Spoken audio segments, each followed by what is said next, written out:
Boa tarde, pessoal. Bom, antes de mais nada, eu queria dizer que estou acostumado à sala de aula, tá? E, obviamente, como vocês, eu tenho aqueles vícios de sala de aula, tá? Então, me perdoem se eu for um tom muito professoral e pouco palestrante, tá? Eu prefiro me aproximar mais da realidade da sala de aula, que é aquela que a gente vive quase a nossa jornada toda, né? Bem, a ideia inicial é assim: eu dividi essa minha fala, essa minha apresentação em 4 partes. Numa primeira parte, nós vamos fazer uma pequena catarse, tá? Sobre aquele espaço ali, tá? Aquele espaço que a gente tem, então, para muitos é idealizado, para outros é derrubado, né? E a gente vai, então, tentar ressignificar um pouco esse espaço. Depois, eu vou fazer com vocês um réu confesso do que aconteceu comigo, porque eu sou professor, tá? E sei bem o que acontece comigo. Tá ok? E, finalmente, aí a gente pode abrir para uma discussão e eu espero que vocês coloquem questões. Tá ok? Bom, antes de mais nada, eu queria falar sobre o drama anunciado, né? Esse drama ele não está anunciado nos últimos anos. Ele está anunciado nos últimos 300 anos. Tá ok? Outro dia mesmo eu vi uma definição assim: quem somos nós? Nós somos professores, né?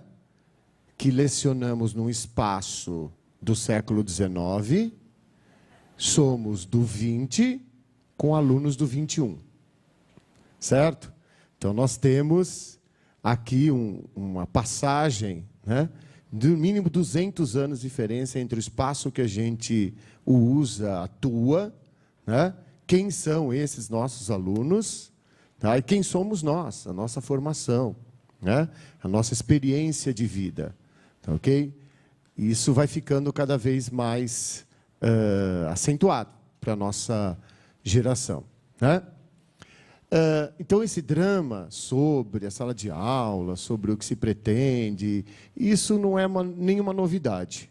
Tá? Isso aconteceu em outros momentos da história da educação. Tá? Mas, como a gente vai falar da nossa referência, eu queria começar dizendo sobre esse lugar que, para mim, sempre foi um lugar encantador, a sala de aula. Né? Eu gosto da classe. Gosto, por exemplo, lá numa das minhas escolas, a pergunta era: vamos tirar a lousa com giz e pôr lousa branca com aquele pincel atômico? E eu falei: eu não consigo escrever, minha mão escorrega, eu teria que reiniciar o processo. Né? E o computador nas salas? Tudo bem, computador nas salas. Mas, no final, o que todo mundo escolheu? Tudo. A gente quer giz, quer computador, quer tudo. Né? A gente não consegue ainda se libertar, ou não dá mesmo para esse espaço, a gente se libertar daquilo que é a estrutura física da sala de aula. Tá? Eu gosto sempre de brincar com essa ideia. Né? Os antigos, né, os gregos antigos, eles entendiam a escola e a sala de aula de uma forma muito diferente do que a gente possa imaginar. Né? Primeiro, que só tinha aula quando a temperatura estivesse agradável. Né? Não sei o que vocês enfrentam, mas às vezes eu chego a ter 39 graus dentro da sala de aula. Tá?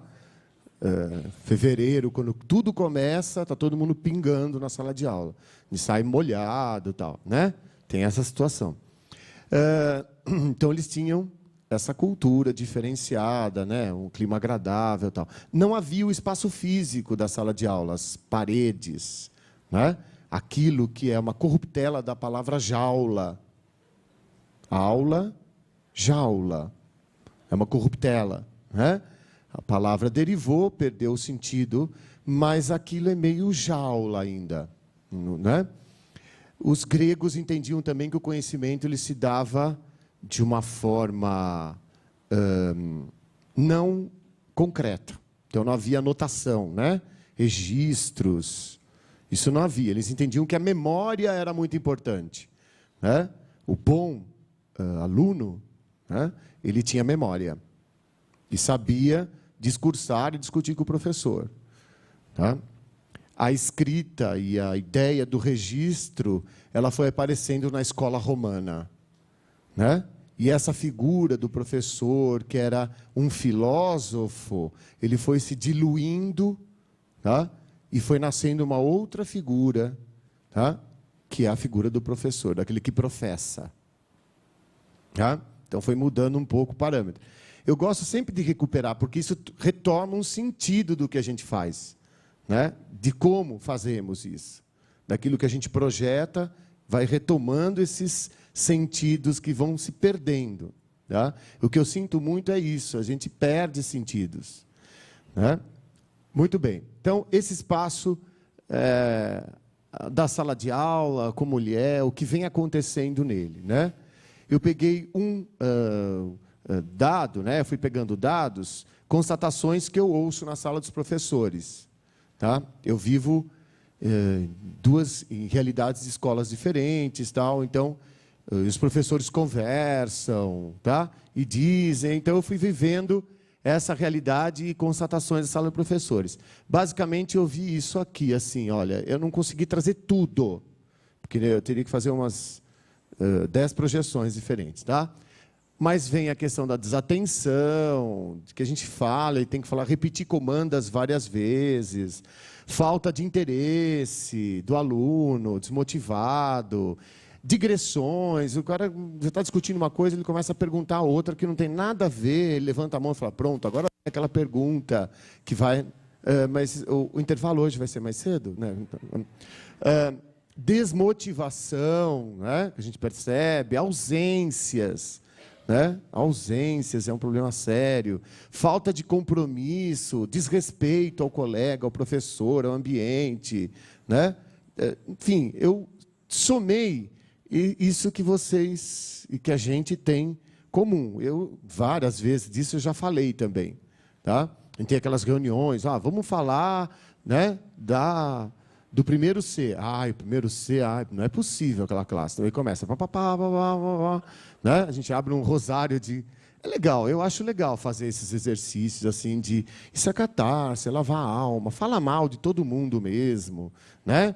E vamos acabar com os pais, né? Não é verdade? Você falou, pai é uma coisa que atrapalha a escola, né? Muito bem. Isso é o que todo mundo sente e vê que acontece, né? É a nossa realidade. Nada do que está colocado ali, eu acho que ninguém aqui vive uma realidade diferente dessa, né? Ou tem, não, eu não tenho nenhum problema com desatenção, tá? Enfim, imagino que seja comum. Vocês teriam outras para incluir aqui que eu não incluí, certamente, mas, né? A gente poderia fazer. E, além disso, nós temos hoje, né, os invasores. Né? Eles foram chegando sorrateiramente, mas eles cada vez mais estão ocupando a sala de aula. São os invasores. Ok? Eu estou me referindo mesmo a quem lembra, né, dos antigos seriados dos anos 70, agora, está vendo como a gente é velho? Vai lembrar dos invasores, né? Então, aqui eu consegui alguns invasores, tá? Eles vão entrando, né? Cada vez mais, agora o super invasor novo que chegou, tá? Então, os invasores, né? Está ficando interessante a coisa da celular, né? Olha, eu me lembro no Logos, uma vez, uma orientadora estava preocupada que os alunos, eles tinham um brinquedinho, vocês devem lembrar disso, que era um bichinho que você ia sustentando, ele dava comidinha, ele fazia cocôzinho, e não sei o quê, todo mundo com aquilo na sala de aula. Era um inferno aquele negócio. Aí era proibido e tal. Mal sabíamos nós que isso era só o começo do que viria. Isso não era nada, uma bobagemzinha, diante, né, desses componentes, esse universo paralelo que rola dentro da sala de aula. Tá?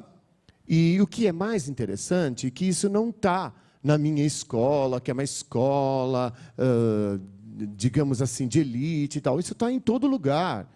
Em colégio de Estado, celular e tudo isso, em qualquer lugar. Isso não tem mais problema. Nós, hoje, já temos um celular para cada habitante do Brasil. Quer dizer, tem gente que tem 3 celulares. Tal, e não tem mais essa conversa. Como fazer? Né?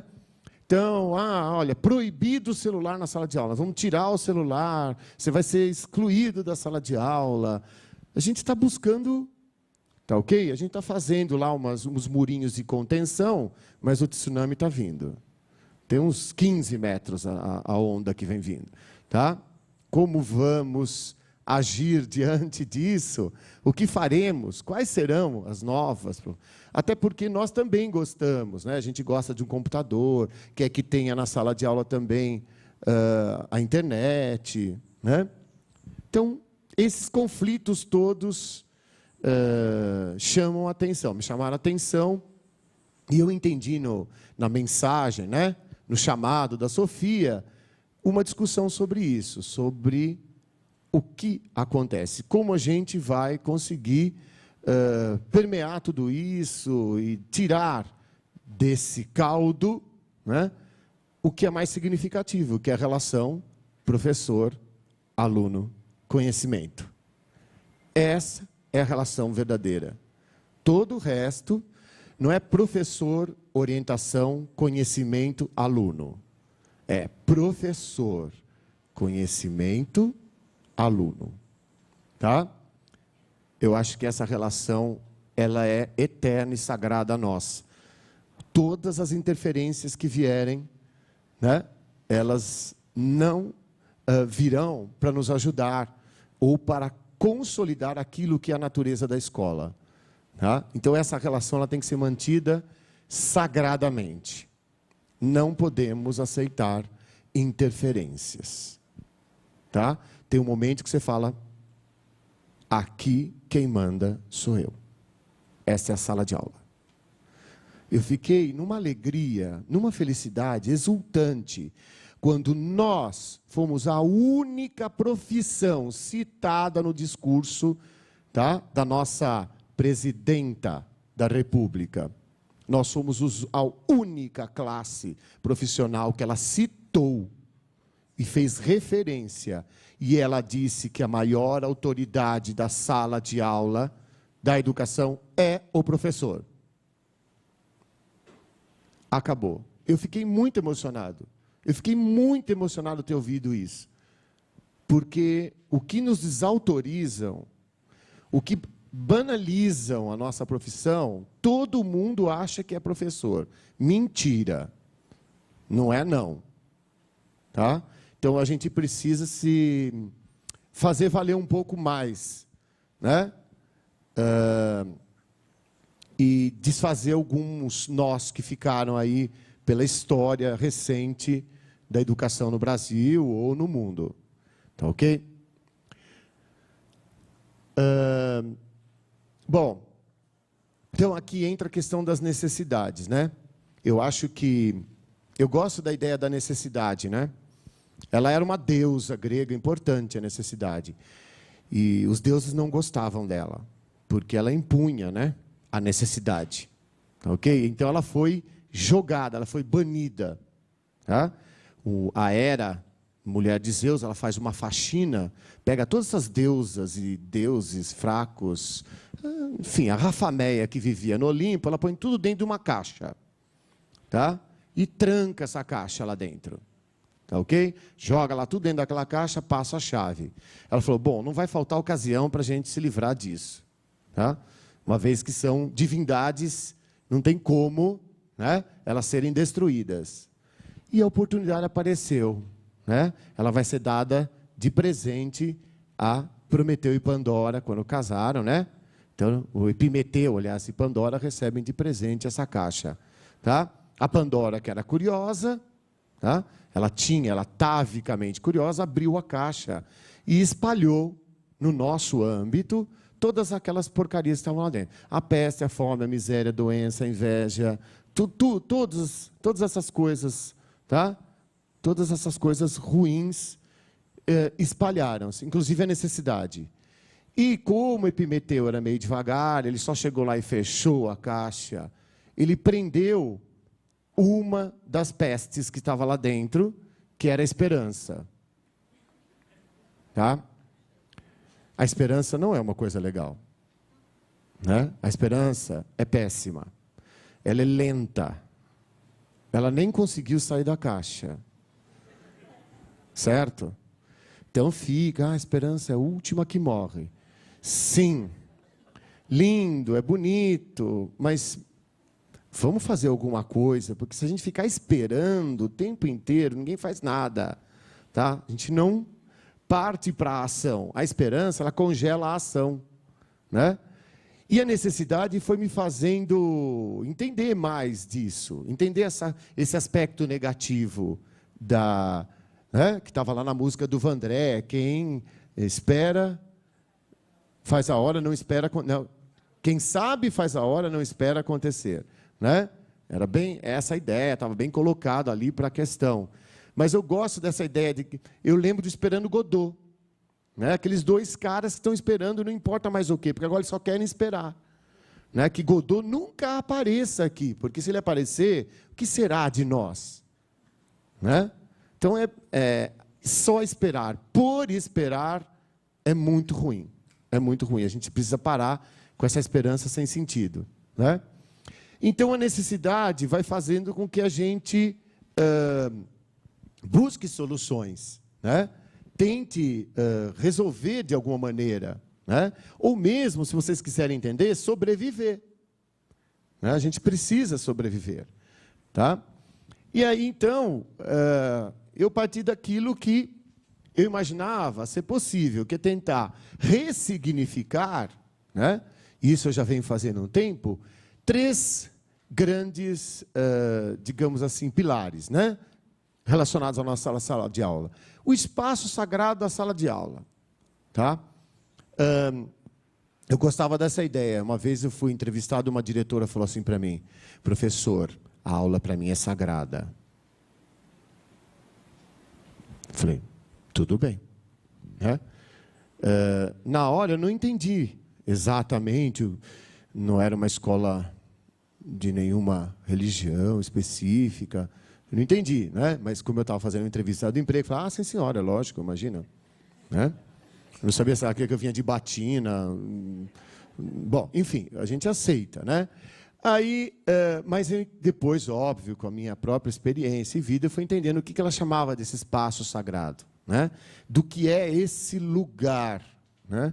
De como ele se diferencia de todo o resto dos lugares que as pessoas vivem. Porque ele é uma sociedade, ele tem pessoas diferentes, mas, ao mesmo tempo, ele tem um corte etário, né? E ali na escola, as coisas são possíveis. Tá, de acontecer. Os erros são possíveis. E, muitas vezes, lá não são possíveis. Tá?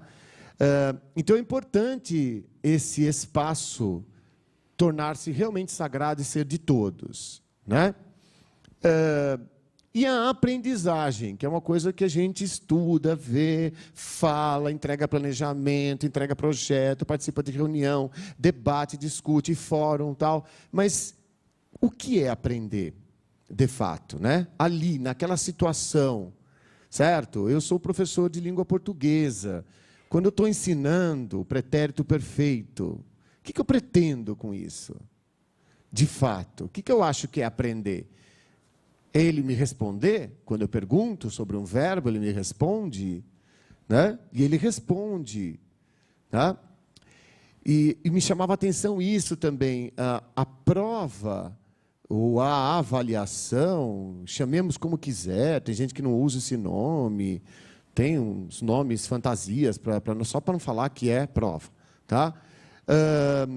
Ela parece um divisor, e é um divisor de memória. Passou, eu apago e reinicio uma outra coisa. Ah, professor, mas o senhor não falou que precisava saber disso. Mas eu já falei. Nós trabalhamos isso. Ah, mas isso foi no bimestre passado. O senhor não falou que ia. Né? Como se o jogo tivesse que sempre reiniciar do zero. Né? É sempre o 0 a 0. Tá ok? O que diria de um ano para o outro? De um ano para o outro. Ah, não, imagina, a professora nunca ensinou isso. Gente, vocês têm certeza? Mas eu nunca, professor, nunca ouvi falar disso. Tá? Então, a gente sabe que tem também um jogo imaturo na relação de aprendizagem. E que não é fácil assumir tudo isso. Né? E, obviamente, como eu já disse, e retorna a relação professor-aluno e conhecimento, ela tem que se valer. Tá? É uma relação muito contaminada na nossa relação diária, tá? Passa por afetos e desafetos, tá? Por ameaças. Olha, a mãe da Maria veio falar comigo. Ah, sei. E, olha, tá difícil, porque os pais estão se separando. Ah, sei. Tá? E, então, a Maria está péssima. Mas é por isso que ela arrancou o sapato e jogou na sala. Ah, deve ter sido por isso. Ah, tá bom. Né? Óbvio que a gente pensa assim, puxa, eu adoraria minha mãe se separar do meu pai. Porque eu ia ver o que eu ia fazer dentro de uma sala de aula. Eu falar, olha, gente, minha mãe está se separando do meu pai, eu estou péssimo. Estou péssimo. Não dá vontade de virar o jogo? Mas é que a gente sabe que a gente está lidando com uma certa imaturidade. E algumas justificativas não são... É muito complicado. Quando tudo o que você quer é que esse cara estude. Você fala assim, estuda. Só isso que eu quero. A maior importância de tudo é o estudar. Mas parece que esse valor, uns já entregaram para Deus. Nossa, eu tenho mais um ano, já fui no Simpro ver quando é que vem minha aposentadoria. Mais um ano, tá? Mas a gente precisa batalhar mais do que isso, né?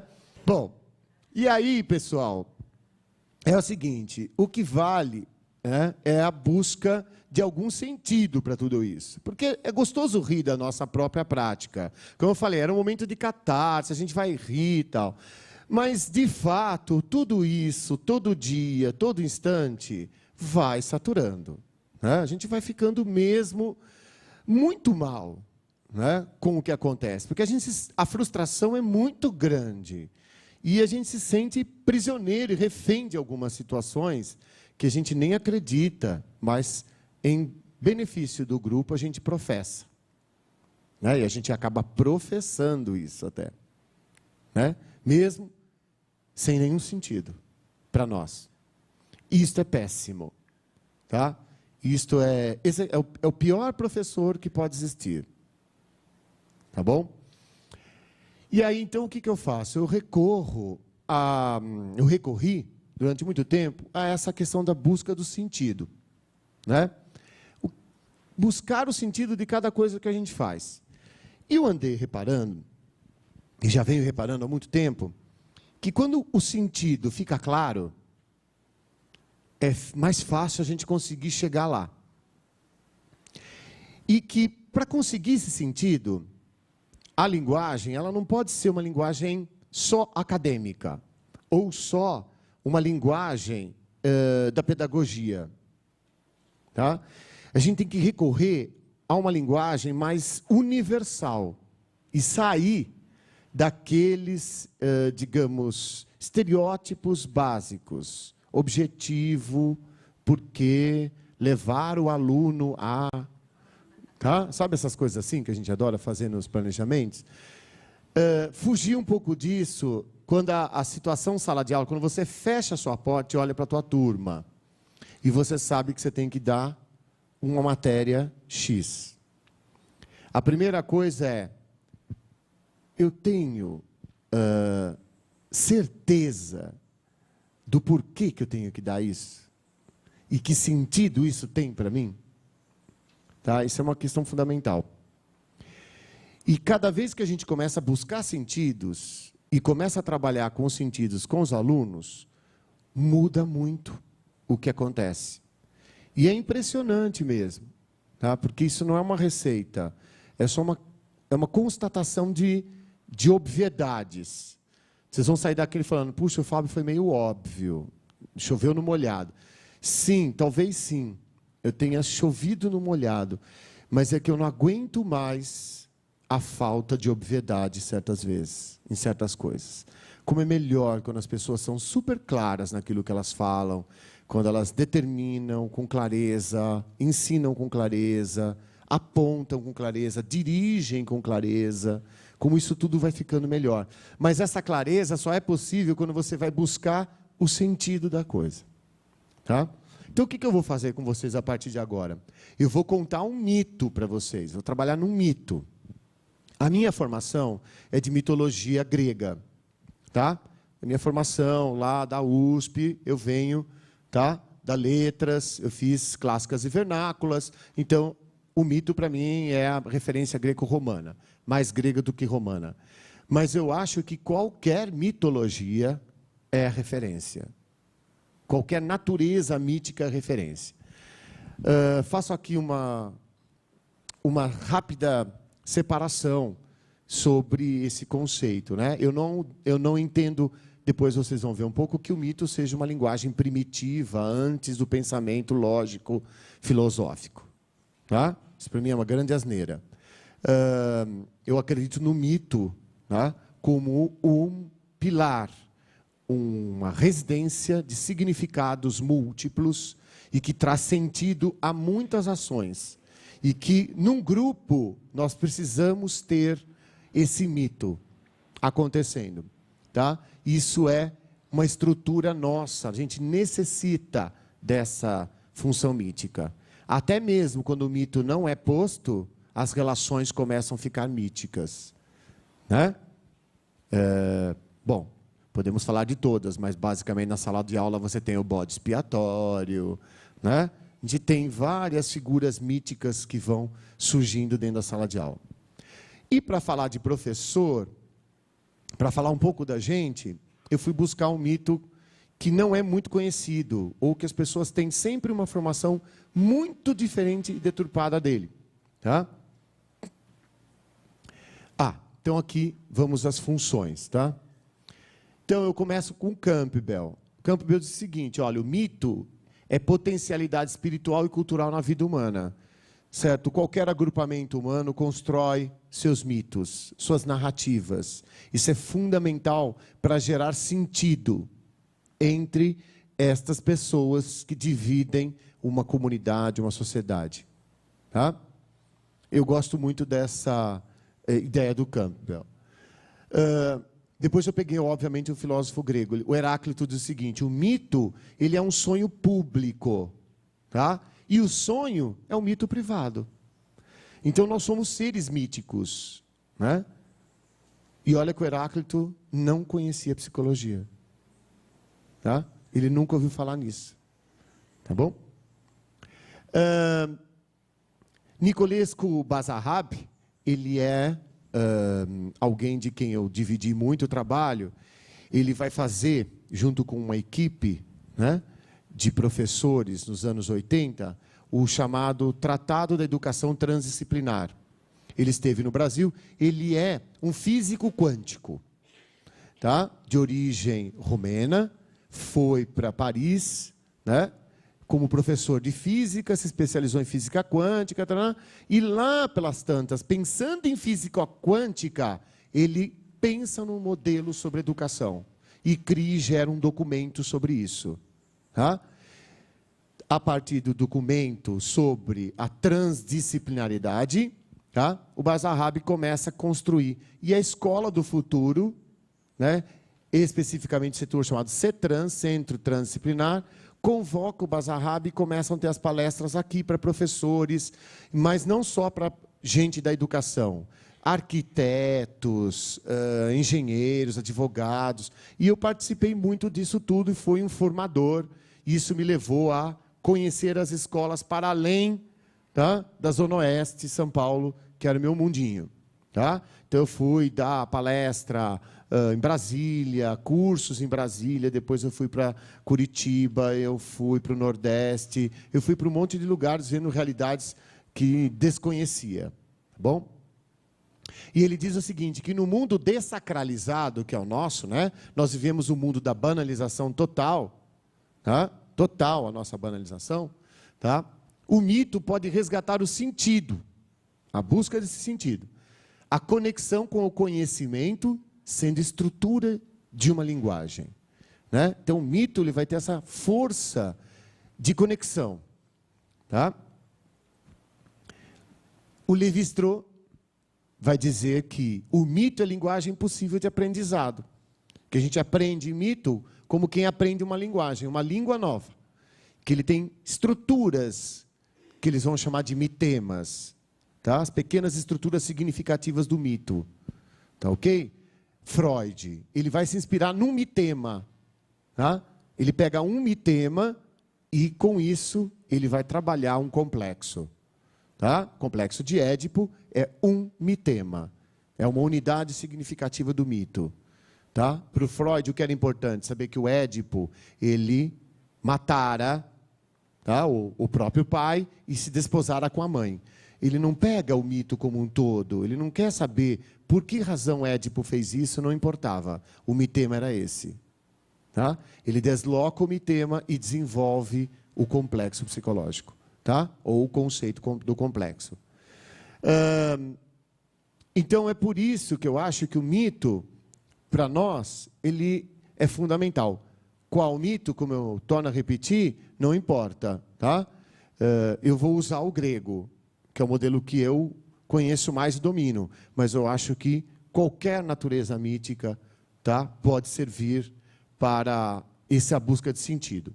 E como hoje eu estou fazendo isso para vocês, né, eu me preocupei em falar para professores, não para professor que dá aula, porque que ele vai fazer com o aluno dele, isso não me importa. Agora eu converti vocês em alunos e vou falar sobre vocês, tá? E é essa relação estabelecida. Portanto, o mito que nós vamos visitar é o mito de Quiron, tá? Quiron, ele é uma figura, ele é meio homem e meio cavalo. Os gregos entendiam da seguinte maneira: quando a parte superior era humana, você tem um ser sagrado. Quando isso é o contrário, você tem uma besta. Então, por exemplo, né, um cara que tem corpo de homem e é touro, como o Minotauro, é uma besta que deve ser destruída. Tá? O Quiron não, ele é invertido. As razões, bem, várias razões. Até porque era a forma dos gregos oporem um pouco a sua mitologia com a mitologia egípcia, tá? Cujos os valores estão invertidos, tá bom? Mas, enfim, o Quiron é o nosso personagem. O Quiron era um centauro e ele tem algumas coisas específicas, né? Ele tem uma série de outros centauros no mundo, mas essa geração de outros centauros que vieram depois dele, são centauros que nasceram de uma relação torpe, errada. E eles são bestas, esses centauros. Eles não têm mentalidade. E o Quiron não. Ele é filho de uma divindade primitiva, original, né? E tem a ver com a inteligência, com o conhecimento. Então ele sofria muito, porque todo mundo que era igual a ele, tá? Literalmente não prestava. Tá? Então o que ele faz? Ele se isola, né? Ele vai buscar um isolamento, mas ele vai ser sempre muito respeitado, tanto pelos deuses, quanto pelos mortais. Eu peguei do Rubem Dário, né, o Colóquio dos Centauros, ele escreve um livro sobre isso, ele diz o seguinte: seus pés cravam-no na terra, sua cabeça ergue-se livremente no céu. Eu gosto dessa questão da conexão chão, tá? Céu, tá ok? Que é já um pontinho ali para a gente pensar, olha, isso somos nós, tá? Eu posso viajar à vontade numa aula, mas eu sei exatamente o que eu quero, porque eu estou com o pé no chão. Eu vou elevar vocês todos e vou fazer vocês rodarem, mas eu sei o que eu quero. Eu conduzo, tá? Eu conduzo, tá ok? Isso é fundamental para a gente pensar um pouco na situação da sala de aula, né? E aí, então, eu vou começar trazendo a historinha para vocês. Está vendo? Esses são mitemas, né? Como eu disse para vocês. A figura mítica, como eu expliquei, ele era incrível, né? E ele se isola e vai viver no Monte Pelion. Os gregos chamavam... Era um monte. Ele tinha um problema, alguns probleminhas. Embora tivesse essa conotação sagrada e tal, ele tinha um problema. Ele não podia tomar vinho, ele não pode tomar vinho e não pode comer carne. Porque isso leva o centauro de volta à sua natureza selvagem. A parte animal sobrepõe a parte humana, né? E então o que ele fazia? Ele se tornou um vegetariano, né? Recluso no seu monte, ele tinha um monte, que era um monte belíssimo, um lugar maravilhoso, tá? E lá ele vivia, ok? E aí, sendo essa figura, ele vai começar a construir aquilo que nós vamos conhecer como sapiência, tá? Ele entende que o conhecimento, ele vem de vários níveis diferentes, tá? O que é importante ser conhecido. E que ele não tem um único modelo, um único nível, tá? Ele vai formar esse conjunto de sapiência, que é o que vai dar para a gente um respaldo muito interessante, né? E aí ele vai se transformar na figura que educa, tá? Ele vai educar muitos gregos, muitos heróis, inclusive, e eu até trouxe, daqui a pouco a gente vai ver. Basicamente, a gente pode dividir a educação do Quiron, né, em 4 etapas, tá? Havia uma primeira chamada Didoskalos, né?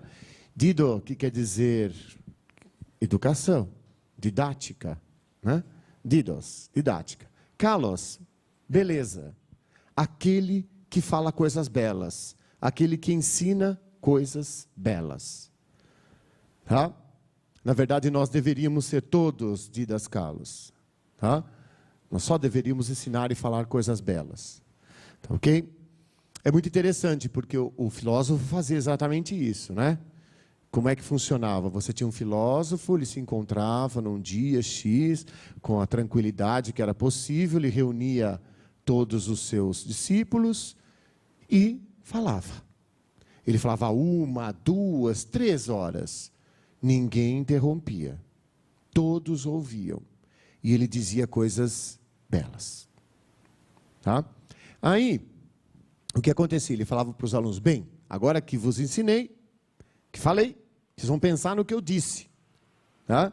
E pensar no que eu disse é praticar o ócio criativo. Tá? Então, havia uma prática desse ócio. Os alunos se isolavam e iam pensar no que foi dito, para poder pensar em discutir, em refutar, em acertar, em concordar, discordar, acrescentar, enfim, todas essas coisas. Havia um novo encontro em que tudo o que foi pensado, a partir do que foi dito, era discutido. E isso era chamado opus. Tá? Trabalho intelectual, abstrato.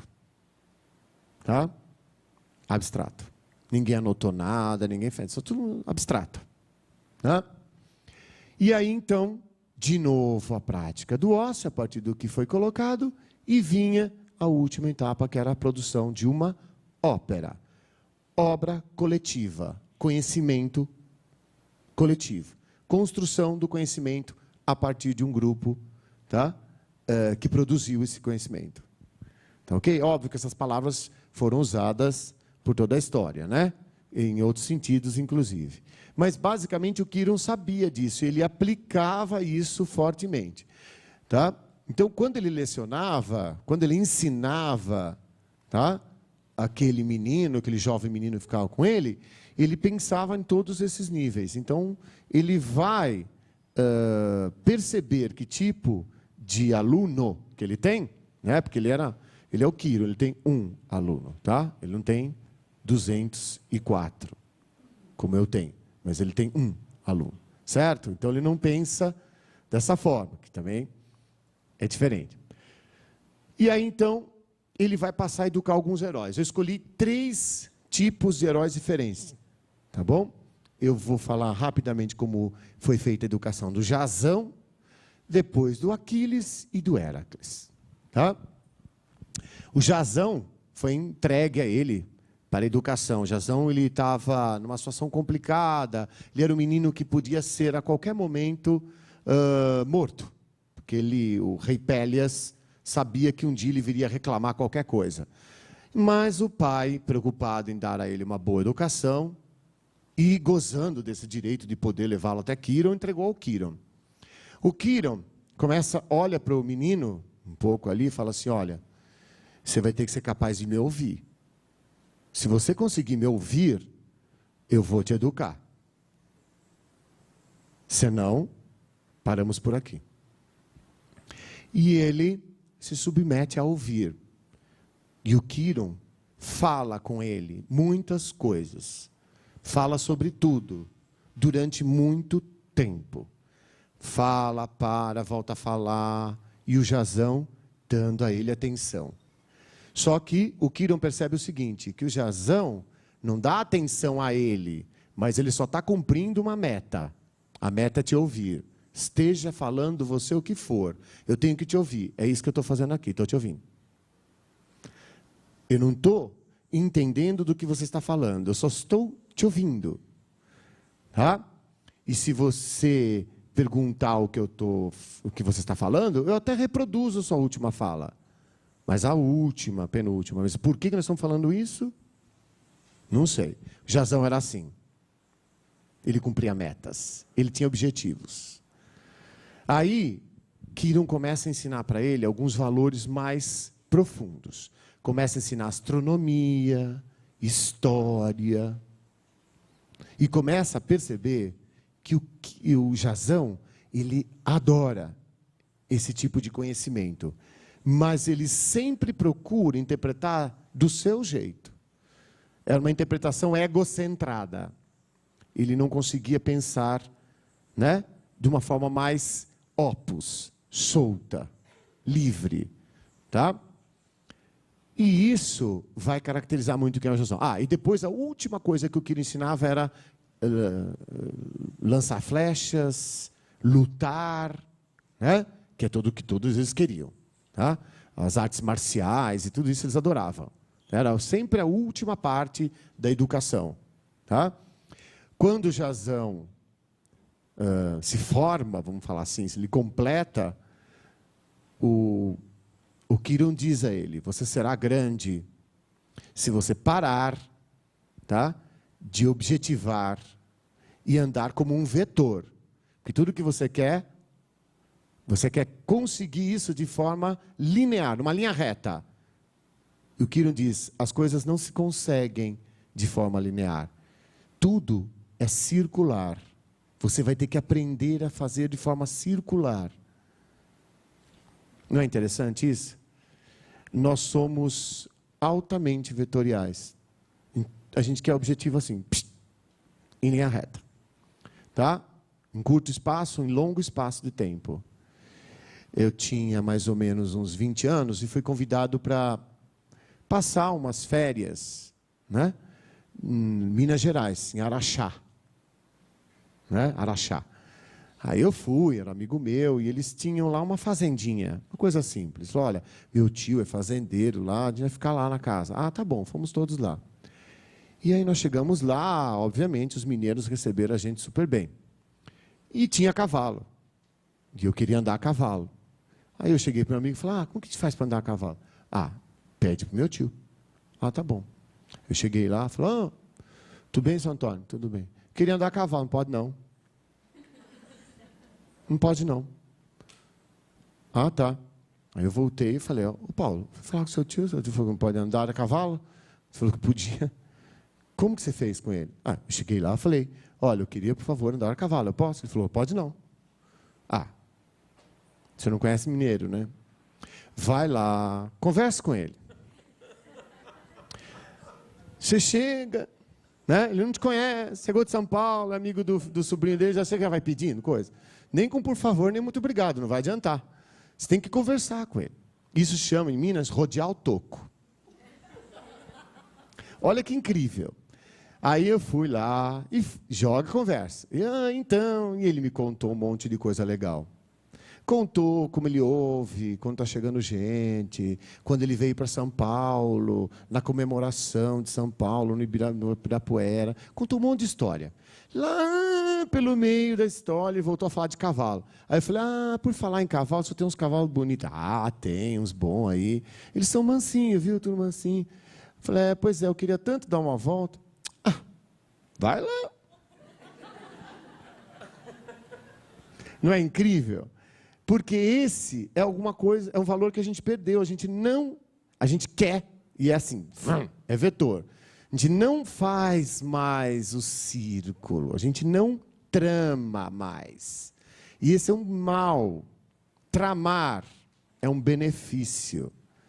Né? A ideia de trama como uma coisa negativa e a tramóia, isso é um erro conceitual de sentido. A gente tem que tecer. Nós somos, na nossa profissão, ótimos tecedores de trama. A gente tece trama, tá? De uma forma incrível. E fica um tecido super bacana. Tá? Há várias mãos e tudo. Só que a gente não trama, a gente tem medo de mexer no tecido. Tá? A gente é vetorial, fica puxando a linha. Tá? Puxa a linha, não faz nada com linha puxada. Muito bem. Assim era o Jazão. O Aquiles não. Ele já chegou quase um bebê sofrido, né? Peleu arrancou ele da mão da mãe. A mãe queria imortalizá-lo de qualquer jeito, né? A mãe Tétis. E ela estava queimando o filho para imortalizá-lo. Tá? Ela ia queimando e tirando a pele mortal para ele ficar imortal. Peleu achou um absurdo. Pegou o menino ainda e entregou ele para o Quirón. Falou, Quirón, como você entende de ungüentos, você consegue fazer, né, curar feridas? Salve, por favor, meu filho, e dê a ele educação. E o Aquiles vai ter uma educação, a mesma dada ao Jazão, com a diferença que o Aquiles fazia tudo para agradar. Tudo para agradar. O nosso Quirón. Tudo. Mas ele era, no fundo, alguém que precisava o tempo inteiro do elogio. Ele fazia para agradar, mas tinha que dizer, que bacana que você fez isso. Aí ele fazia uma coisa melhor ainda. O tempo inteiro.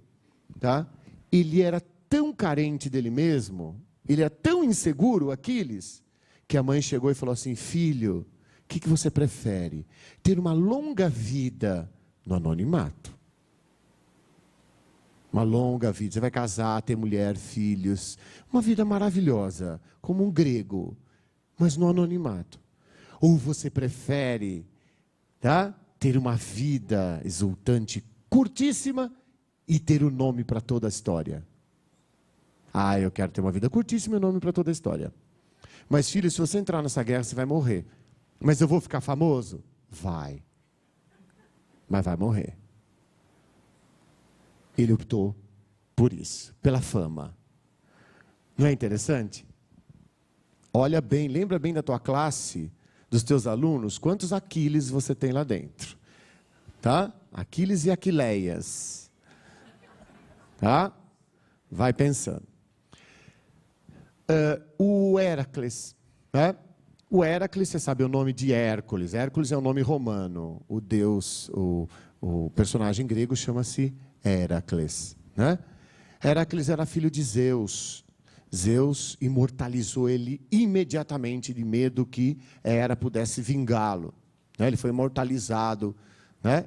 Ainda muito pequenininho, mas Hera fala assim, olha, eu não vou perdoar isso que você fez. Esse bastardo não me agrada. Tá? Embora ele chame Heracles, que significa em homenagem a Hera, tá?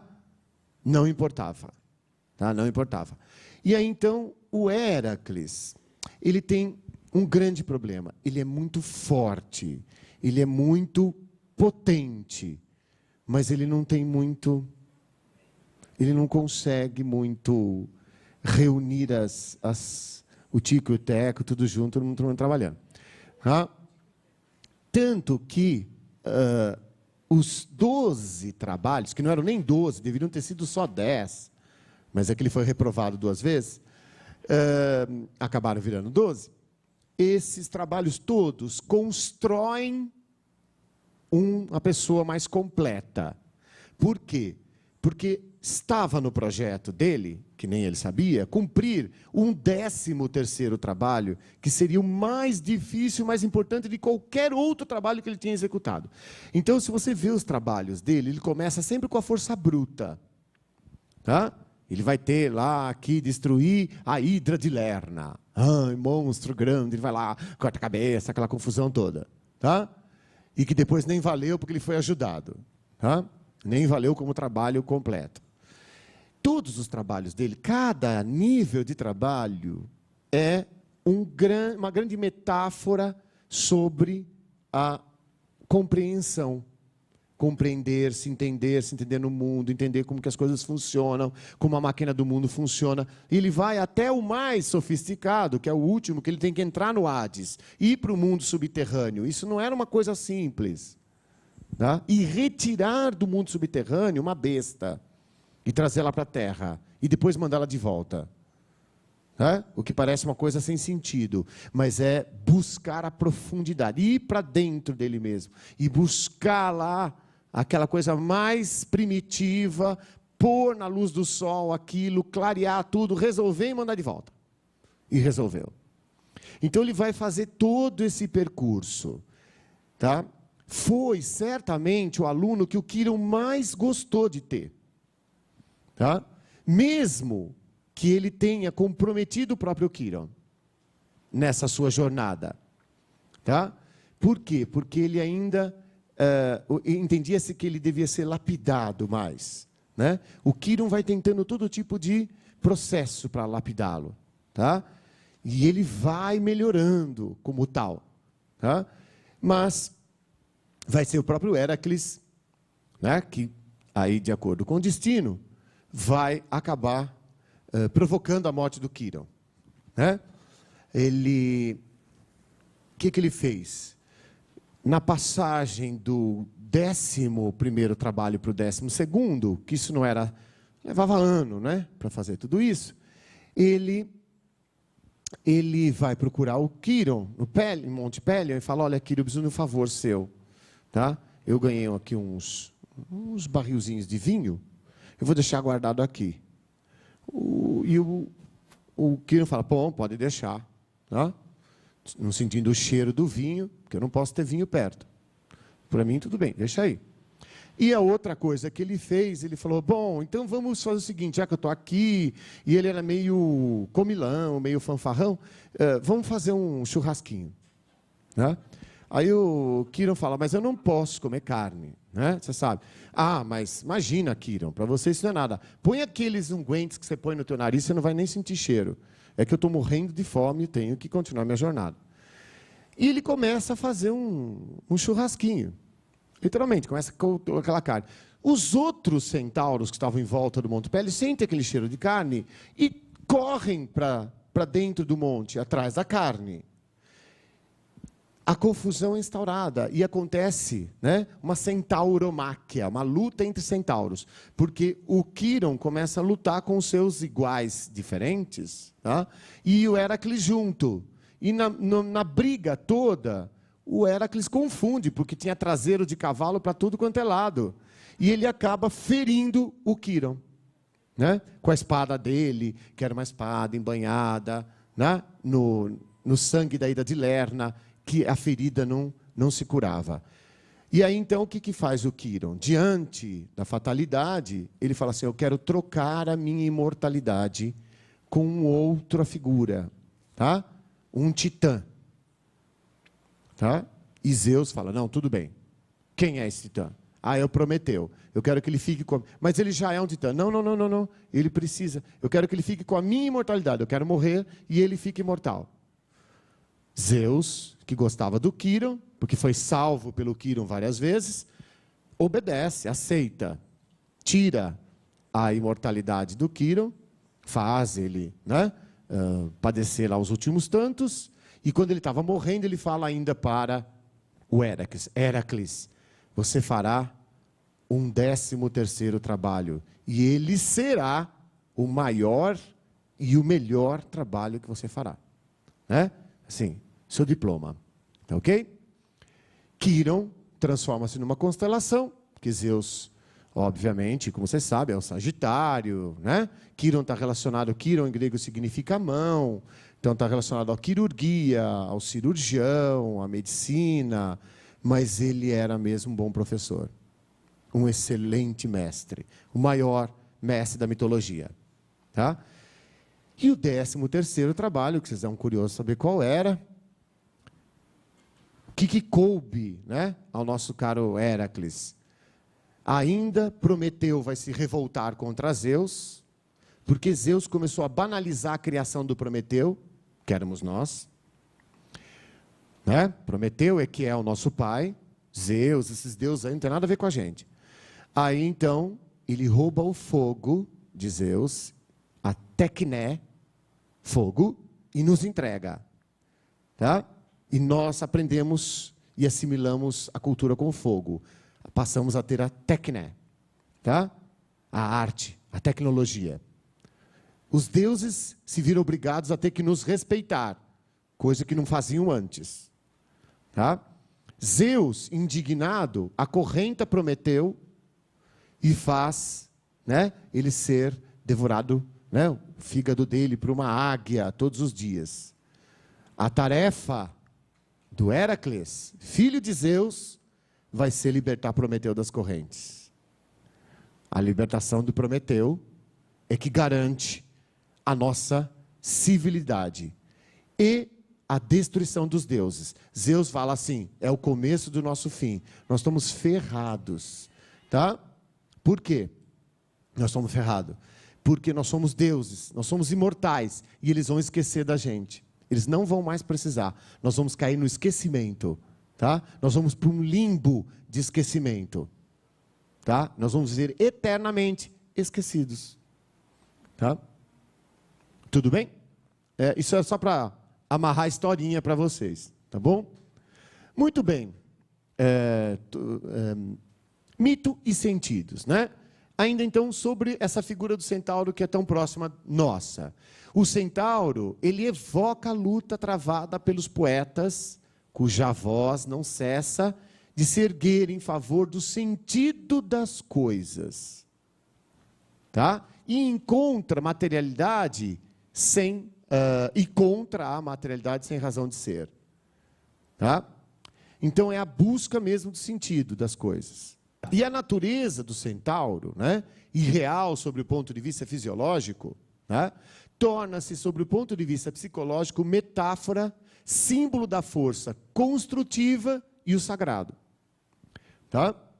Não é à toa que vocês vão ver aí no recente autor de mitologia grega, que ele vai fazer lá, o Percy Jackson, o mestre do Percy Jackson é um centauro. Né? Eles acoplaram bem a figura do educador no centauro. Né?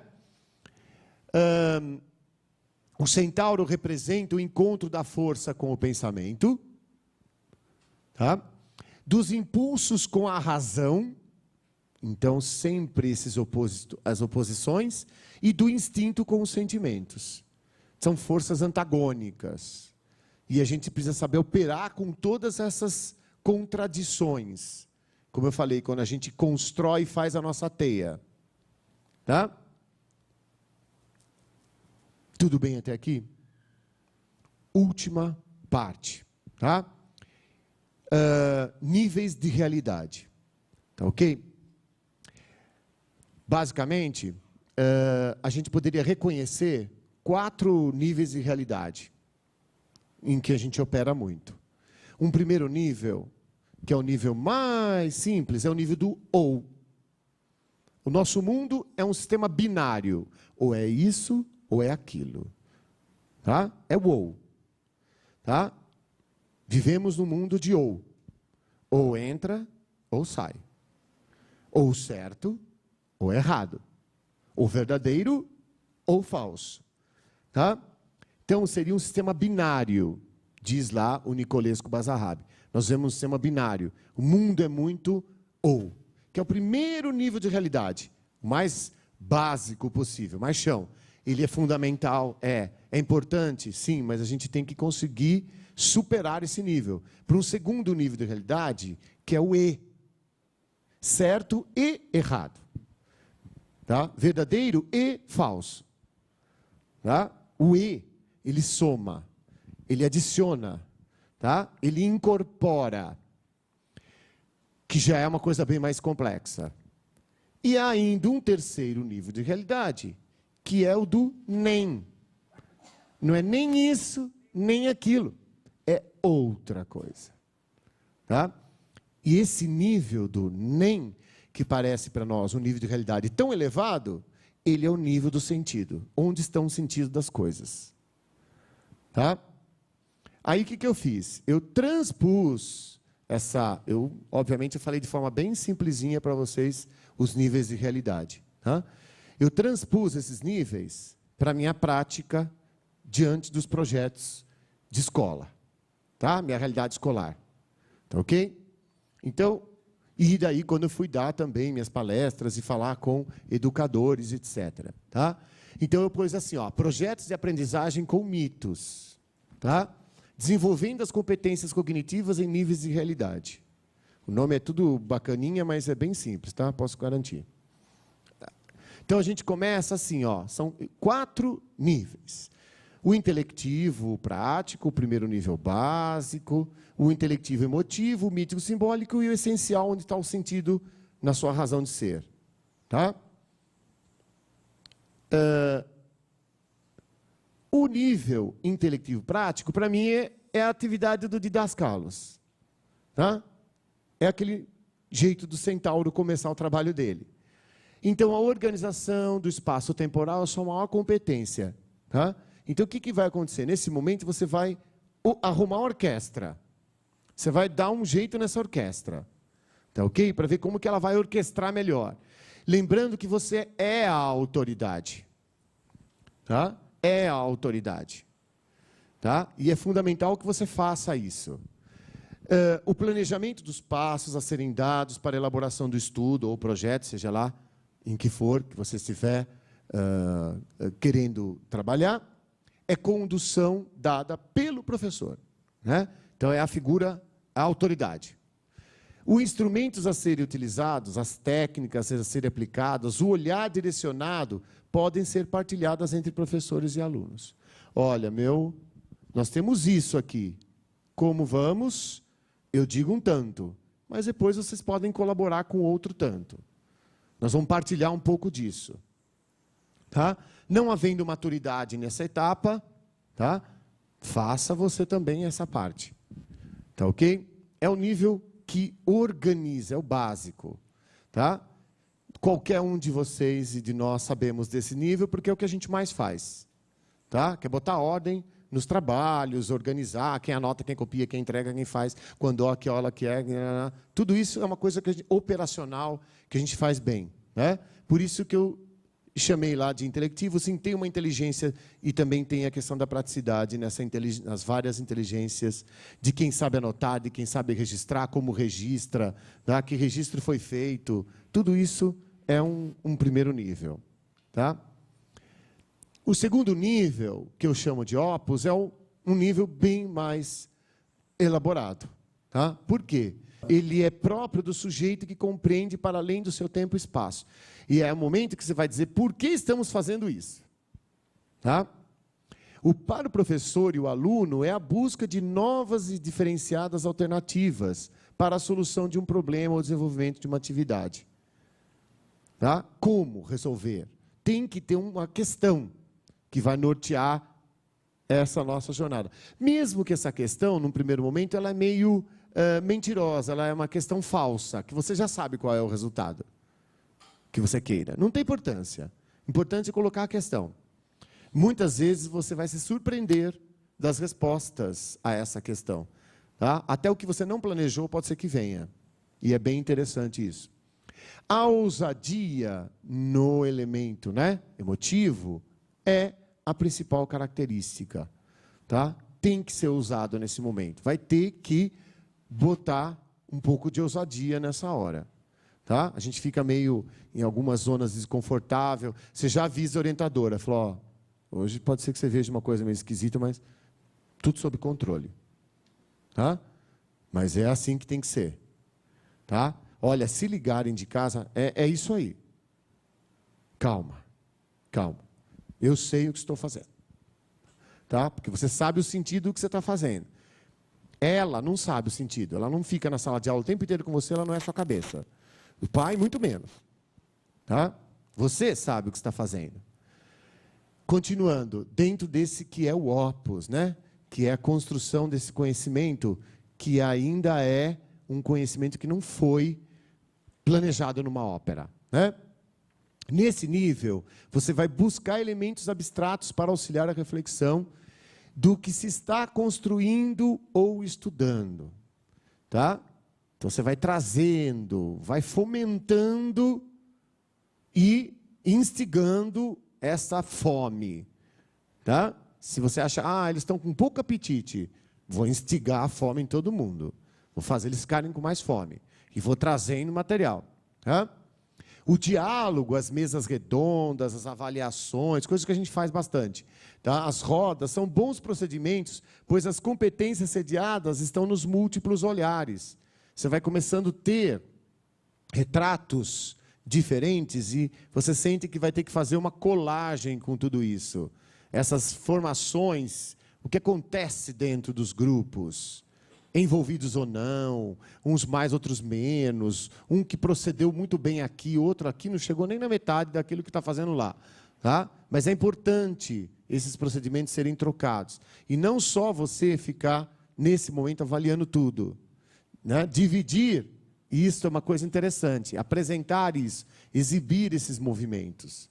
Né? É uma questão bem interessante. Ainda dentro desse mesmo nível. Né?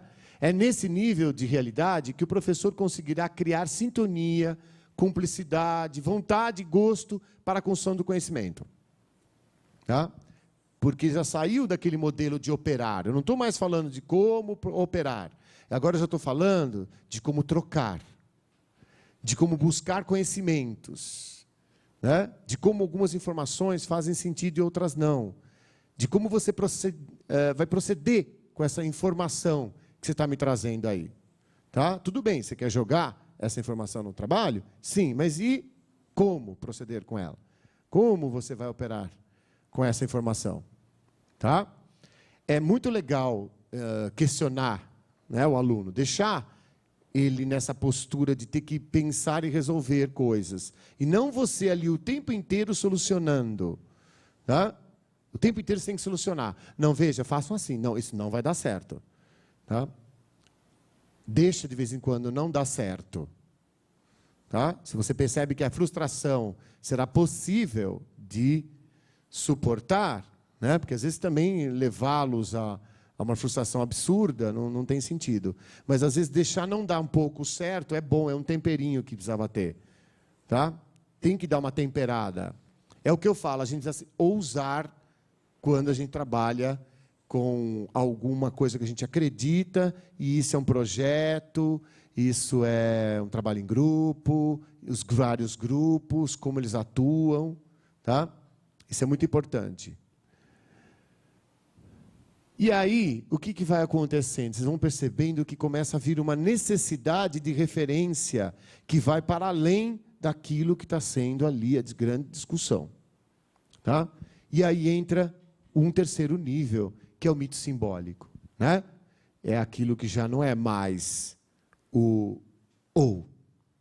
Já também parece que não é mais um e. E começa a ser uma outra coisa. Né? Que se construiu. Então, esse nível é da representação, é uma leitura de alma mesmo. Tá? E a multiplicidade de formas e signos começam a aparecer. Às vezes, eles nem reconhecem isso. Cabe a você começar a observar isso e trazer para eles essa observação. O momento de interação e incorporação do mito, ele é como um símbolo. Ele é a busca por um sentido daquilo que a gente está fazendo. Por que estamos fazendo isso? Tá? Onde está a razão disso tudo? Tá? e ela às vezes se esconde numa história. Uma história criada, que exista, que está na literatura, está no mito grego, está no mito indígena, não importa. Mas essa referência, ela cria um sentido amplo e fundamental para aquilo que estamos fazendo. Porque a gente começa a dialogar em outro nível, em outra esfera. Tá? E aí, obviamente, o objetivo é a gente chegar nessa ópera, nessa construção harmônica, né?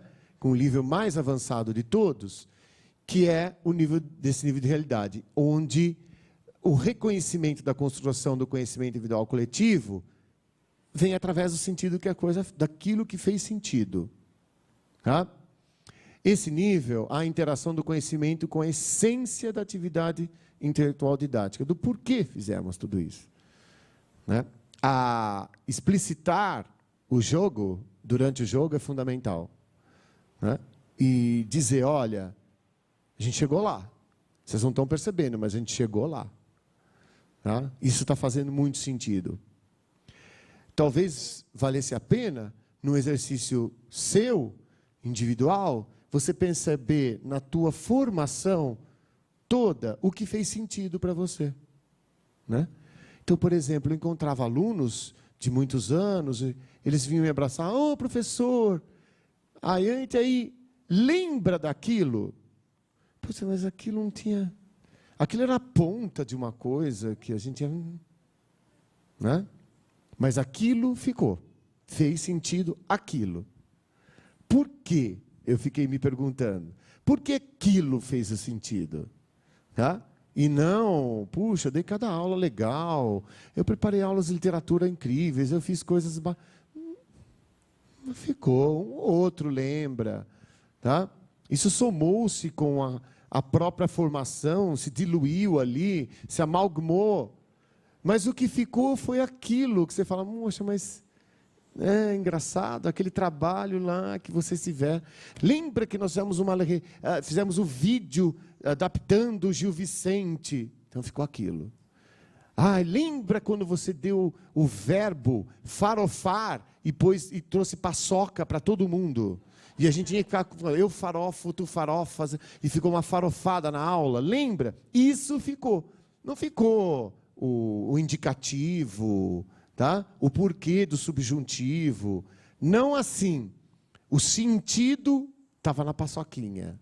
Mas eu falei, o que é uma paçoquinha? Tá? Uma mísera paçoquinha, amor, tem mais sentido do que tudo que eu falei, e tudo que eu porejei, trouxe, fiz, e anotei, e devolvi. Porque isso apontava, muitas vezes, né, quando o aluno chega e te cumprimenta depois de muito tempo e tal, eu lembro, na escola. Não ficou nada, né? Nada. Não ficou nada. Nem a paçoquinha. Tá?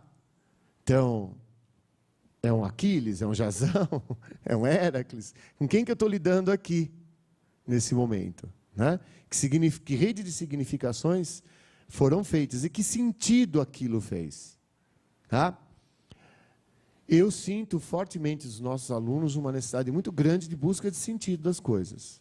O que está acontecendo? Porque eu estou olhando a primeira instância, aquele nível de realidade ali, eu estou no binário, eu estou de trenzinho nessa história, eu estou ali no ou é isso, ou... Sim, mas que sentido tem isso? Né? A falta de sentido me levou a ver muitas coisas erradas na minha prática e que deveriam ser reencaminhadas, ressignificadas. Tá? Foi muito interessante essa possibilidade que veio assim. Eu fui convidado para participar desse grupo. Tá? Aí um dia o Nicolesco Basarrab estava lá e aí eu falei para ele. Ele falava um pouco bem do português, falava meio francês, meio português. E eu perguntei para ele assim, mas professor, o senhor deu aula em escola?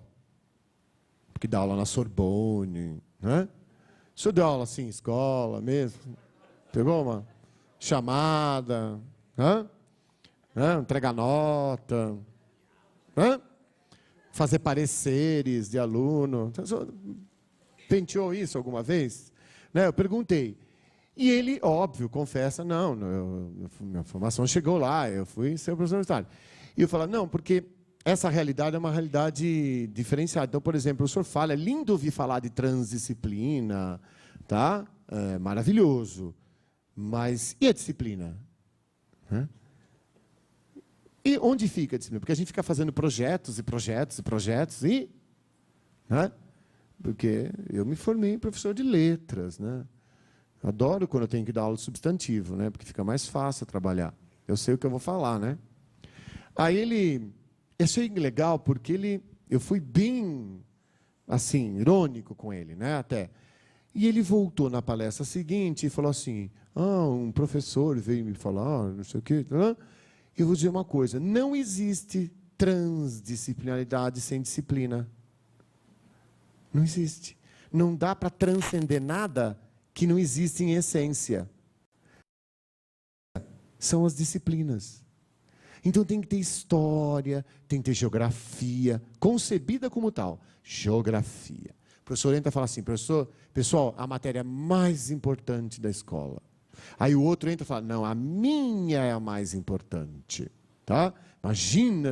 Então, essa coisa assim, o aluno, ele lê na gente o gosto e o amor que a gente tem pelo aquilo que a gente faz. É incrível como isso é verdade, né? Porque a gente foi assim também. A gente sabe dos professores que tivemos em outras épocas, aqueles que a gente detém nele a responsabilidade por muito sentido que a escola nos fez. Até mesmo quando ele fazia coisas que nos pareciam ordinárias no momento, sem sentido. Mas ele ousava, ele tinha um sentido lá atrás que ele não nos revelou. O que eu proponho é que a gente traga esse sentido de uma vez por todas. E deixe do Olimpo, passa a ser uma coisa real, possível, e de construção, de vínculo, né, no que estamos fazendo. Tá? Não sei se eu consegui, nesse breve tempo, né, passar essa ideia que eu queria. O que me preocupava quando a Sofia me chamou. Né? Me preocupava isso. Falei, vou me encontrar com um grupo de professores, uma quinta tarde, às 2h, todo mundo já deu aula, vai dar aula. Tá? Mas eu quero dizer alguma coisa significativa para essas pessoas. Entendeu? Amanhã também. Amanhã eu dou 6 aulas, tenho reunião e a orientação de estudo. Tá? Então, amanhã também eu engato firme. Então, eu sei, assim, eu não queria ocupar o tempo de vocês com alguma coisa sem sentido. Justo eu que estou tentando sempre buscar sentido das coisas. Né? E, às vezes, é tão fácil você começar a pegar o sentido das coisas, as palavras que são mais usadas. O que significa essa palavra? Por que tanto essa palavra aparece? Né? Que sentido estão dando a ela? Né? Então, eu, como gosto de origens de palavras, como eu adoro essa natureza, eu fico buscando o sentido das coisas. Né? E é isso que me levou a trazer para vocês um pouco desse trabalho meu. Eu não falei especificamente sobre nenhum, mas eu acabei trazendo um pouco de tudo, tá? Desse trabalho. Eu espero que isso tenha ajudado de alguma forma e que vocês possam... fazer perguntas agora, eu acho que é a hora da pergunta, né, Sofia? E a gente possa falar mais, né? Possa contribuir mais. Tá ok? Eu vejo assim, tudo que você falou, quando você trabalha com artes, ou me remetendo a John Dale, dentro da época da escola Bauhaus, tá? Aquela amplitude de abertura, de integração. Então, faz esse processo. Eu acho que para quem trabalha com artes é mais fácil. Apesar de levar tapa, por isso que eu brinquei com você no começo, de direção, de pais, porque eles não entendem esse processo. Agora, eu acho que fica a pergunta, como organizar as outras áreas afins nesse sonho? Porque você trabalha com 1 ou 2 colegas. Se bobear, você sai fora, porque você se torna forte. Perante o coordenador, porque você vai incomodar, você vai conhecer. e vai questionar. Então, é uma questão que eu pergunto, como fica isso para você quebrar nesse nosso individualismo? Como nós podemos compartilhar com o grupo na sala dos professores, trazê-los para não ter esse medo de ousar? É uma pergunta muito difícil, essa sua, porque ela entra numa questão, se eu entendi bem, né? Uma questão política, de relações, né? De gente insegura, né? Uma certa insegurança de perder posição, postura, perder emprego, tá? Bom, na verdade, o que eu acho é o seguinte: eu não acho que esse trabalho ele seja um trabalho só para a área de humanas, né? Quando me chamaram em Brasília, Brasília era uma escola, eu fiquei impressionado, né? É uma escola particular em Taguatinga, uma escola cuja mensalidade variava entre 300, era 2002, R$300 a mensalidade, tá? Mas era uma escola particular. E eles tinham assim, sétima J. Sétima J. Eu falava, peraí, assim, eu não consigo mais. Já perdi o número. J é quanto de classe, tá? Eles tinham sétima J, primeiro P, né? E classes com 40 alunos. Mas foi muito interessante, porque quando eu me apresentei, eu fiz meu trabalho, eu fiz um trabalho com mito, todo mundo e tal, óbvio, né? Todo mundo gostou, né?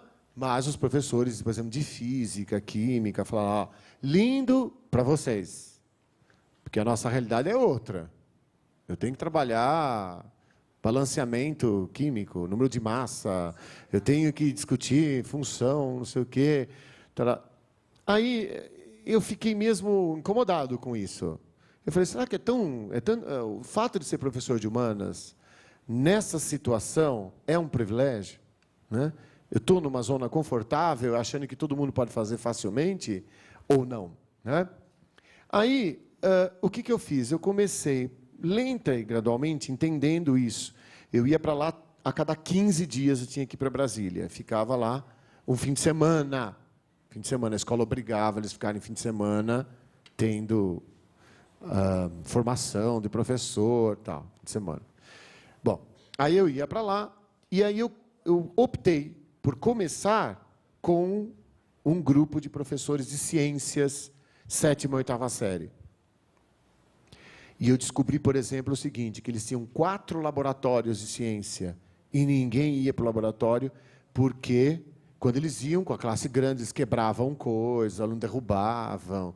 E não, a gente dá aula na sala mesmo. É tudo na classe, assim, na lousinha, todo mundo anotando, e feliz e contente. Tá? E aí eu falei, como é que eu posso entrar? Aí, do nada, começou a acontecer uma questão complicada. Eu estava num dia lá esperando para fazer minha palestra, tinha uma discussão enorme entre professores, alunos, tudo, para decidir o uniforme da escola. Eu falei, nossa, né? Como uniforme? Imagina, meus alunos, eles odeiam uniforme, eles detonam. Se tem, eles destroem. Tá? O que de uniforme, né? Aí eu estava vendo que eu que estava fora da realidade. Porque ter o uniforme daquela escola e sair lá fora era você estudar numa escola particular. É um status. E o uniforme não podia ser qualquer um. Os uniformes eram lindos, camisetas coloridas, diferenciando séries e cores e tons, os vários uniformes de educação física, de sala de aula. Era uma coisa, eles andavam por Taguatinga, todos uniformizados. Era muito interessante. Era outra referência que eu nem passava pela minha cabeça isso. E eu falei, olha, eu acho que é por aí que isso tem sentido. A aula de ciências na pedra não tem sentido. E os professores também achavam que não. Mas tinha um impedimento, levar para lá era símbolo de problema. Vão quebrar bico de Bunsen, vão destruir não sei o quê, vão detonar não sei o quê. Aí, então, a gente começou a criar com eles, eu e a equipe que estava fazendo esse trabalho, uma forma de transformar o laboratório num espaço importante. Então, eles foram pesquisar e descobrir tudo o que tem dentro de um laboratório, sem ir a um laboratório. Criar hipóteses, imagens do que seria um laboratório. O que é a palavra laboratório? Né? O que é labore? Né? O que vem essa palavra? Que origem ela dá? Por que chama laboratório? Né? O que tem a ver o trabalho com aquela experiência? O que é a análise? E eles fizeram uma série e apresentaram seminários, aquela coisa de 7ª e 8ª série. Seminários sobre laboratório. Por que chama bico de Bunsen? Por que chama não sei o quê? Fizeram um monte de coisa. Desenhos, tá? Teatralizações. Entravam vestidos de cadinho. E tudo sem ter entrado no espaço sagrado do laboratório. E aí houve a entrada para o laboratório. Né? Quebraram alguma coisa? Com certeza, quebra. Isso não tem jeito. Mas os professores de ciência se sentiram melhores, porque eles começaram a pensar em atividades relacionadas ao laboratório, que eles não tinham incorporado ainda. Então, tá bom assim já. Né? Tá bom, já começamos a fazer sentido das coisas. As coisas começaram a fazer sentido aqui. Né? A discussão era que depois tinha que ter também o jaleco. Vai pôr o símbolo da escola, vai ser... Como vai ser? Tá? Que tudo é uma marca para eles importante, pertencer àquela escola. Né? Então, assim, óbvio que eu acho que eu gerei muito mais instabilidades ali no grupo, eu não vivia a realidade deles. Uma vez eu passei uma semana indo com os professores em algumas aulas e vendo algumas práticas incríveis até. Coisas assim, gente, Kiron perfeito.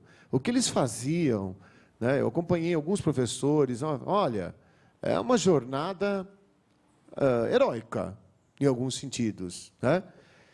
E, por outro lado, você percebia assim, que eles suscitavam ali, todos queriam sentidos, queriam falar, queriam entrar, mas eles tinham um medo enorme de... E o programa?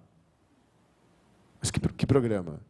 O programa, né? Eu tenho que... A prova é uma prova integrada e eu tenho que chegar nessa matéria aqui. Certo? Então, quer dizer, olha quanta coisa para ser derrubada. Né? Hoje eu sei deles. Eles não têm mais prova integrada. Não tem mais isso. Eles conseguiram parar com essa coisa. Alguém, do nada, gabinete faz uma prova e todo mundo tem que responder aquilo. Espera um pouquinho. E a realidade da sala de aula? O que aconteceu ali? Não conta? Eu venho aqui só para encher a cabeça das pessoas com... é assim, assim, assim. Você responde ali assim, assim, assim, assim. Né? Eu acho que é uma questão muito difícil. Professor Fábio, meu nome é Nabil, dou aula na área de exatas e de humanas também, no curso superior. Não é bem uma pergunta, você fala muito sobre o homem mítico, lúdico, e eu queria que você só discorresse um pouquinho sobre espontaneidade, humor e o discurso caótico, que muitos dos nossos colegas têm medo do discurso caótico. E se eu não fizer essa pergunta para você, eu seria incoerente com o seu próprio discurso da apresentação da palestra. Vamos começar por uma coisa muito importante, né? Que é recuperar a ideia do caos. Né? Miticamente falando, o caos ele contém tudo de forma desorganizada, mas o caos é extremamente produtivo. Tá? E não existe possibilidade de produção de conhecimento sem caos. Tá?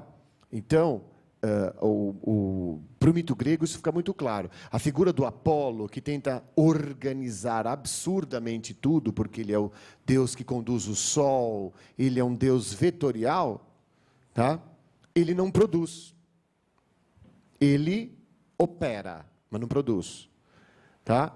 E Dionisos, né, que você vai pegar a oposição feita, inclusive, pelo filósofo, pelo Nietzsche, o Dioniso não. O Dioniso, o que ele faz? Ele insta, ele arranca das pessoas um êxtase, um jogo caótico, porque nós somos seres titânicos e caóticos, a gente produz no caos, né? Então, eu acho que estabelecer o caos dentro da sala de aula para começar alguma coisa pode fazer sentido. É que eu acho que você precisa saber exatamente onde você está e que caos você origina. Aí, realmente, você tem que ter muito sentido do que está fazendo e se sentindo apoiado para tal. Porque o caos, ele pode gerar uma zona de desconforto tão grande, né, que pode engolir tudo. E recuperar isso é a situação do absurdo, né, que é o contraponto disso. Mas eu acho fundamental a desconstrução, às vezes. Fundamental chegar e desconstruir algumas coisas. Mas essa percepção é muito sua. Na hora que você está ali, com quem você está. Eu já fiz isso numa turma da mesma série e não fiz na outra. Porque eu falei, aqui isso vai funcionar. Eu vou desconstruir. Eu vou pegar de uma forma X. E vai gerar uma voragem aqui de conversas. Mas, em outro momento, isso não vai dar.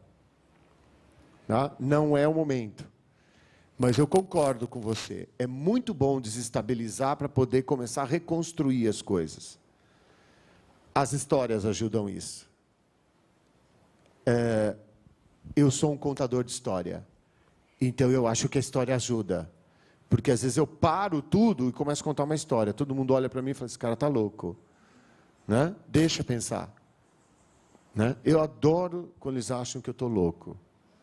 Eu acho incrível quando a gente consegue desestabilizá-los. Né? E outra coisa, professor é teatral. A gente tem um pé no teatro. Tá? E, de vez em quando, você precisa que ele leia, né, esses signos teatrais que a gente tem. Só da forma como a gente coloca as coisas na mesa. Né? Tem um aluno que uma vez falou assim, ih, já vi que hoje não vai estar bom. Né?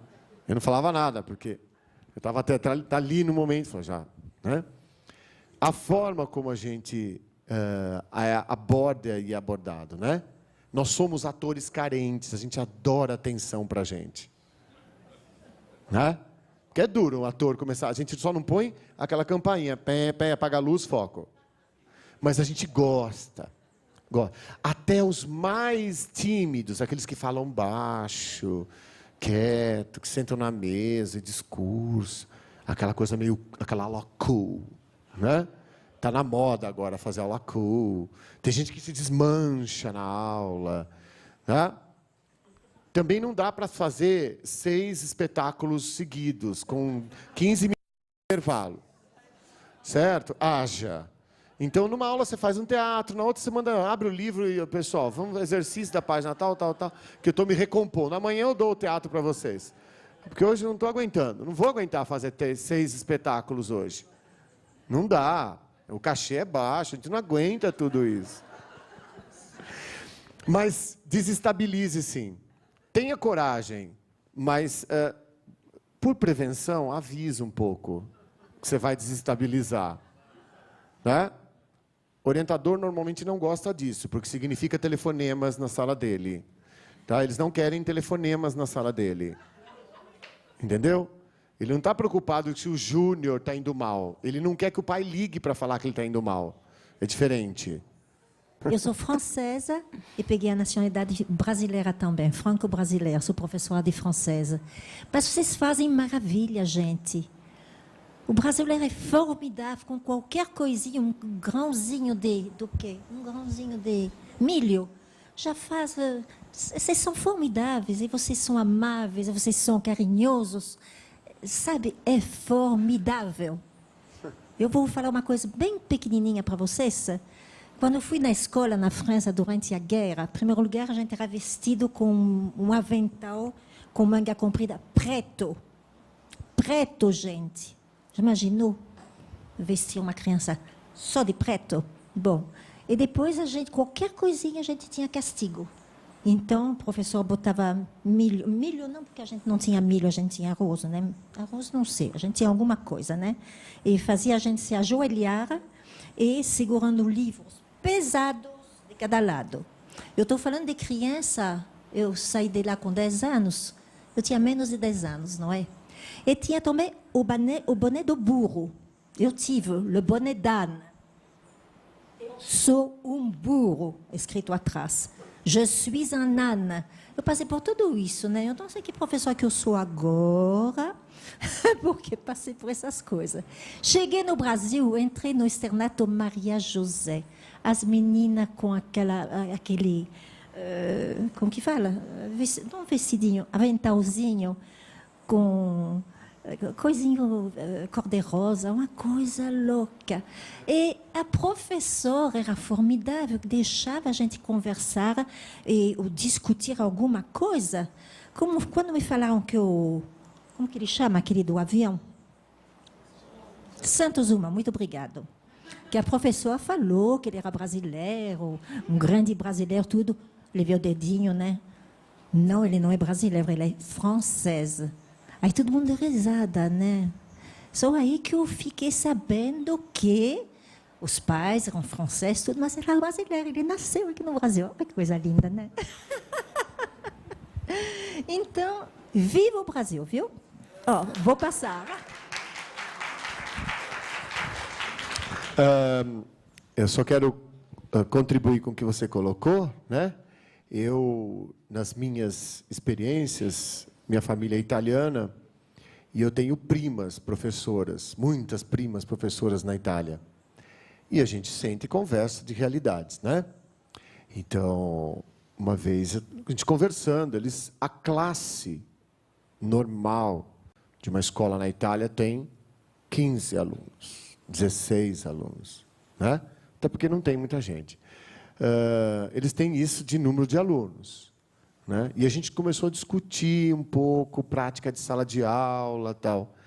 E realmente, quando a gente olha para a nossa vida, o que a gente faz aqui, é uma gesta heróica, em muitos sentidos, né? Confesso que o milho, ajoelhar no milho, né? Le chapelão do burro e etc., essas coisas, elas deformaram. Mas certamente havia um sentido ali naquela situação, naquele momento, que hoje, mesmo com o trauma que você possa ter carregado, isso deve ter te construído de alguma maneira, como pessoa. Não que eu ache que seja assim, né? A palmatória. Nós temos palmatória no Brasil, né? Eu tive professor que quebrou régua na minha cabeça. E eu não sou tão velho assim. Eu tive professor que rasgou a redação na minha frente, dizendo que era um lixo o que eu tinha escrito, diante de todos os alunos. 5ª série. Né? Então, e são figuras que não se apagaram, né? Talvez como modelo, eu não quero nunca ser assim. Né? Enfim, muito obrigado pelo seu amor ao Brasil. Tá? A gente gosta muito mesmo daqui. Tá ok? Eu agradeço, então, a todos. Muito obrigado.